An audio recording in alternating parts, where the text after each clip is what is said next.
Hi, my fellow weirdos. It's Ariel, aka She Wants the Diction, and today I want to talk to you about why you should let your neurodivergent kids have their special interests / hyperfixations.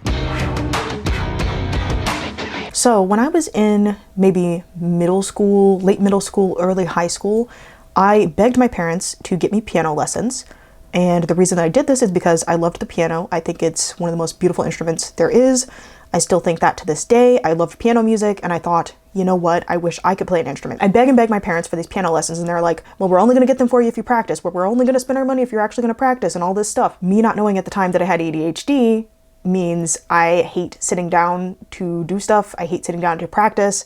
It was nearly impossible for me to sit down and do my homework. A lot of times my parents would have me sitting there all night until my homework was done, which is not normal. For me, it was definitely a sign of ADHD because it should not be taking you all night to do your homework. So, predictably, I beg and beg for these lessons. I get the lessons once a week or something like that, maybe once every couple of weeks. I can't remember exactly when. Point being, they drop me off to these lessons. My piano teacher is teaching me what, like, Farajaka and chopsticks and, you know, all those basics and making me learn the keys and learn the scales. And essentially, it's really, really boring, right? And I'm supposed to practice like an hour every, I don't know how much. I don't think I even practiced maybe half an hour. I hated sitting down to practice.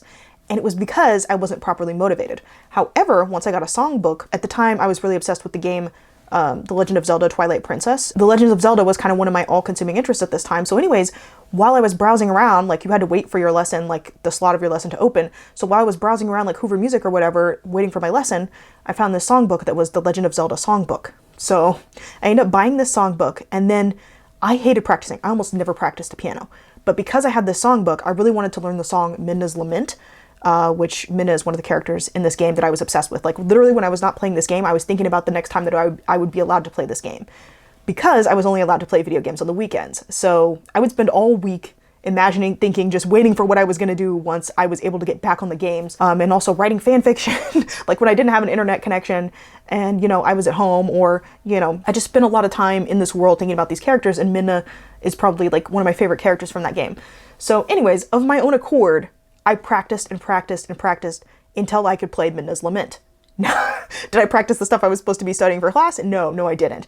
But I did learn Midna's Lament, and then I could play it. And then I branched out. I think I learned a couple other songs out of it that were from this game. And if you know anything about The Legend of Zelda, music is very, very important in that game. So anyways, my point of telling you this kind of anecdote is when I am motivated by my interests, which piano and Legend of Zelda combined together, I was very, very motivated to learn. And I learned because of the innate reward that there was in it for me. But I did not learn these other pieces because I was not interested. And ADHD, autistic, neurodivergent brains are very, very interest-based.